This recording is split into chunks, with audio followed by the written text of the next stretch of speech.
Hello, welcome to Pike Creek Farm. And today I'm doing something different. I am going to show the quilt that I brought back after my mom passed away that she spent years working on.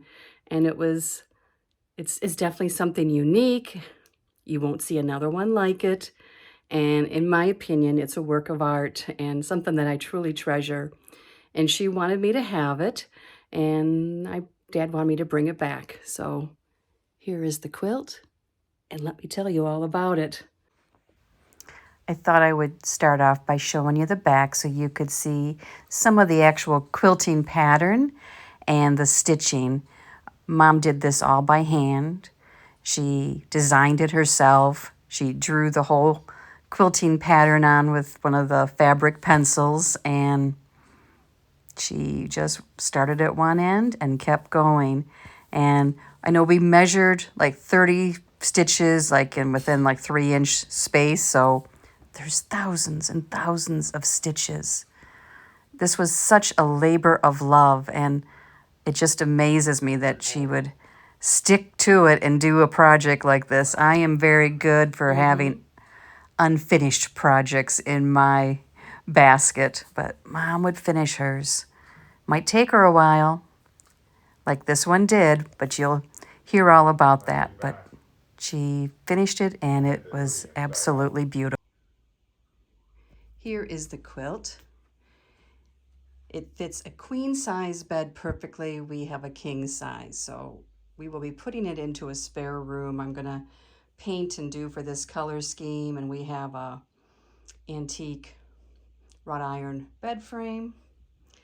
But the story of the quilt is when I was married the first time, we lived in California at first. That's where his family was from, and we were an hour and a half from San Francisco. So almost at our 1-year anniversary, they came to visit, and it was Thanksgiving, and we went all over. But we went to San Francisco, which was really fun. And going through all the shops, Mom and I found a store that had sewing and patterns and quilting and crafts, and it had counted cross stitch. And this was in 1987, and that was a pretty big popular item then in the 80s. Is like when it first really became so popular, and Mom and her sisters just loved doing counted cross stitch. They like collecting the different color threads. So Mom bought 12 quilt patterns. No, she bought 12 cross-stitch patterns of different homes and buildings and streets in San Francisco. So she started working on them, and when she completed one, she would put the year, and it was in the center of the Ada cloth, so it was pretty big around, so she could frame it different ways. She didn't have a plan when she started. So 2001, 1995, and Mom wanted me to have this because I was with her when she bought them, and I helped her pick out colors as she was working on them. 1992, 1989, so that's one of the earlier ones. Let's see if we have any. I think there might be a 1988. And she was doing other projects during this time too. 2001, 1995. She did not retire from the ceramic shop until 1996. 2012, 1999, 1994, and 91. I think I got it here. Isn't that pretty? And these are all actual buildings in San Francisco. And let me find the corner. Here she put on a tag made by Veva Rich, 2005. Bought house patterns in 1988 on a trip to California. Finished house squares in 2002, then made them into a quilt. finished it in 2015. No, I think that's 2005. See, I knew it was longer ago than that. Here is Lombard Street, and we drove down that street. It was still open then to drive down. I don't believe it is now. And we did it with a stick shift. It is very steep.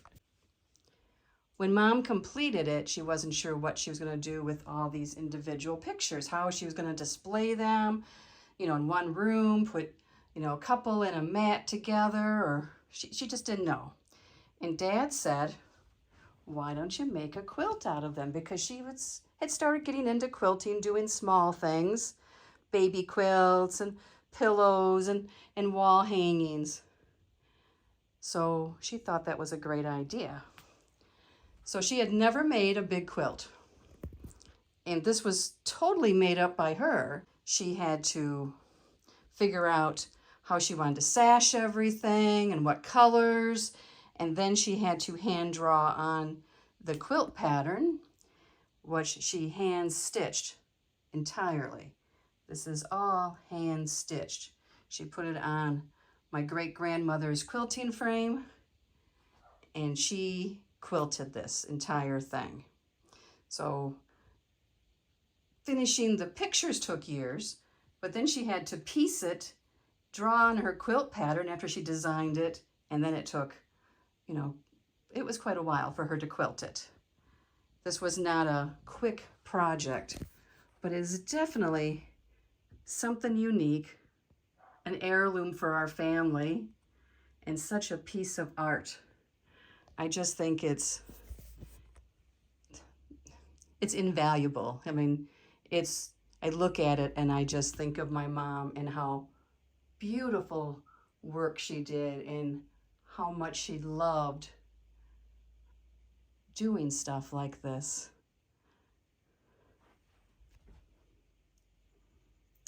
This is my precious quilt from my mom. She gave many talks on it and showed it at different shows, and it was always a topic of conversation when people would come to the house and walk into their bedroom. So I hope you enjoyed the story of Veva's quilt. And if you want to see more things like this, let me know down below, or if you have any questions. And if this is your first time here, I hope you would like to see more from me.